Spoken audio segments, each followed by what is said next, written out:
a government minister was accused of sexually assaulting a young man. I want to quote the victim's account. He says, "He grabbed my arse and then he slowly moved his hand down in front of my groin. I froze." I accept that's not easy listening, but it's a reminder to all those propping up this Prime Minister just how serious the situation is. He knew the accused minister had previously committed predatory behaviour, but he promoted him to a position of power anyway. Why?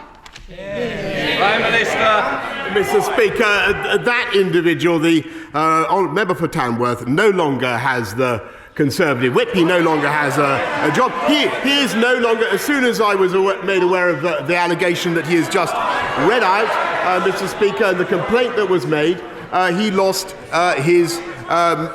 his status as a Conservative MP, and he is now the subject, Mr. Speaker, of an independent investigation to the Complaints and Grievances panel. And that is entirely right. And I want to say to him, Mr. Speaker, I want to say to him that I abhor bullying and abuse of power anywhere in Parliament, in this party or in any other party.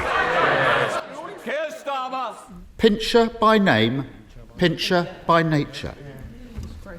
Now, has the Prime Minister ever said words to that effect? And I'm not asking for bluster and half-truths. We've all had enough of that. Yes or no?